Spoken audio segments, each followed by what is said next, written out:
Hello hi welcome to Kokila's kitchen. இன்றைக்கி நம்ம கிச்சனில் ஒரு சூப்பரான ரெசிபி தான் பார்க்க போகிறோம். கல்யாண ரசம். ரொம்ப ரொம்ப சூப்பரான ரெசிபி இது. செய்கிறது ரொம்ப ஈஸி. வாங்க எப்படி செய்கிறதுன்னு பார்க்கலாம். இப்போது நான் சின்ன லெமன் சைஸ் அளவு புளி எடுத்து ஊற வச்சுருக்கேன். அதே மாதிரி சின்ன டம்ளரால் 1 டம்ளர் அளவு துவரம் பருப்பையும் தண்ணியில் ஊற வச்சுருக்கேன். மசாலாவுக்கு ஒரு 3/4 ஸ்பூன் அளவு மிளகு, 1 ஸ்பூன் மல்லி, அதுக்கப்புறம் ஒரு 1/2 ஸ்பூன் அளவு சீரகம் எடுத்திருக்கேன், 2 தக்காளி, 1 கட்டி அளவு பூண்டு, அதுக்கப்புறம் பெருங்காயத்தூள். தேவையானதை நம்ம வந்துட்டு செய்யும் பொழுது ஆட் பண்ணிக்கலாம். வாங்க எப்படி செய்கிறதுன்றத பார்க்கலாம். இப்போ ஃபஸ்ட்டு நம்ம வந்துட்டு புளியை வந்து நல்லா கரைச்சி எடுத்துக்கலாம். அதுக்கு முன்னாடி நம்ம ஊற வச்சுருக்க பருப்பை குக்கர் வச்சிடலாம்.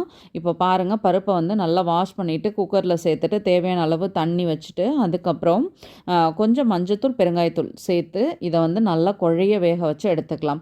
ஒரு 5-6 விசில் கூட விட்டுடலாம். தாராளமாக நம்ம வந்து விசில் குழஞ்சாலும் தப்பு கிடையாது, நல்லா குழையணும், அவ்வளோதான். இப்போ வந்துட்டு விசில் வந்துடுச்சு. இப்போ வந்து மசாலா வந்து நம்ம ரெடி பண்ணிக்கலாம். இப்போ நான் சொன்ன பொருளோட கூட வந்து ஒரு 2 காஞ்ச மிளகாய் மட்டும் சேர்த்துருக்கேன். இதை வந்துட்டு நல்லா பவுடர் பண்ணி எடுத்துடலாம். ரொம்ப நைஸாக அரைக்கணும்னு அவசியம் இல்லை, ஓரளவுக்கு குறப்பாக அரைச்சி எடுத்துக்கலாம். இப்போது நம்ம கரைச்சி வச்சுருக்க புளியை ஒரு பாத்திரத்தில் சேர்த்துக்கலாம். இப்போ புளி தண்ணியை இதில் சேர்த்துட்டு அடுத்து நம்ம வந்து தக்காளி வச்சுருக்கோம் இல்லையா, அந்த தக்காளியை இது கூட சேர்த்துடலாம். இது எல்லாத்தையும் நம்ம வந்து கரைச்சி விட தான் போகிறோம்.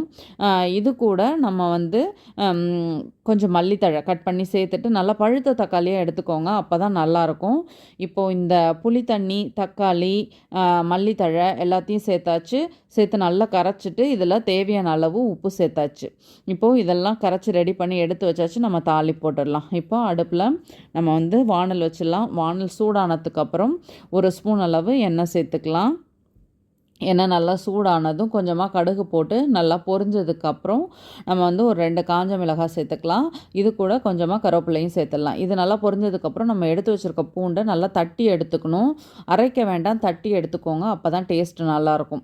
இது கூட சேர்த்து நல்லா வதக்கி விட்டுட்டு இப்போ நம்ம அரைச்சி வச்சுருக்க பொடி இருக்கு இல்லையா, அந்த பொடியும் இது கூட சேர்த்து கருக விட்டுறக்கூடாது. கருக விடாமல் இதை வந்துட்டு நல்லா இதை நம்ம வதக்கிட்டு இது கூட கொஞ்சமாக மஞ்சத்தூள் சேர்த்துக்கலாம். மஞ்சத்தூளும் சேர்த்துட்டு நம்ம வந்து கரைச்சி எடுத்து வச்சுருக்க இந்த புளி தண்ணியை இது கூட சேர்த்துக்கணும், அவ்வளோதான்.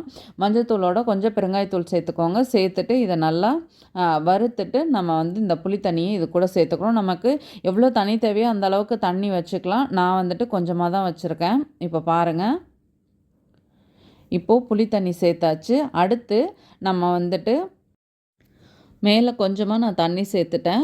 நம்ம வந்து பருப்பு வந்து வேக வச்சு எடுத்து வச்சுருக்கோம் இல்லையா, அது வந்து நம்ம வந்து நல்லா கரைச்சிட்டு ரெடி பண்ணி எடுத்து வச்சுருக்கணும். இது லைட்டாக நுரக்கட்டி வந்ததும் இந்த பருப்பு தண்ணியை இது கூட சேர்த்துடணும். இப்போ கொதிக்க வைக்கக்கூடாது. அந்த ஓரத்தில் லைட்டாக அது பொங்குற மாதிரி வரும். அந்த ஸ்டேஜில் வந்துட்டு நம்ம வந்து ஆஃப் பண்ணி ரசம் வந்து ரெடி ஆகிடுச்சு. நான் வந்து பவுலில் மாற்றிட்டு காட்டுறேன். இங்கே பாருங்கள், சுட சுட சூப்பராக நம்மளோட கல்யாண ரசம் ரெடி ஆகிடுச்சு. நீங்களும் வீட்டில் ட்ரை பண்ணி பாருங்கள், கண்டிப்பாக உங்களுக்கு பிடிக்கும். வீடியோ பிடிச்சா லைக் பண்ணுங்கள். என்னோடய வீடியோ உங்களுக்கு யூஸ்ஃபுல்லாக இருந்தால் சப்ஸ்கிரைப் பண்ணிக்கோங்க. மறக்காமல் செஞ்சு பார்த்துட்டு உங்கள் கமெண்ட் சொல்லுங்கள். எங்களை மாதிரி சின்ன சேனலில் சப்போர்ட் பண்ணுங்கள். உங்கள் லவ் அண்ட் சப்போர்ட் எங்களுக்கு எப்பொழுதுமே இருக்கணும். அப்போ தான் எங்களுக்கு நல்ல ரெசிபிஸ் போடுறதுக்கு ஒரு என்கரேஜிங்காக இருக்கும். ட்ரை பண்ணிவிட்டு கட்டாயமாக சொல்லுங்கள். தேங்க்யூ.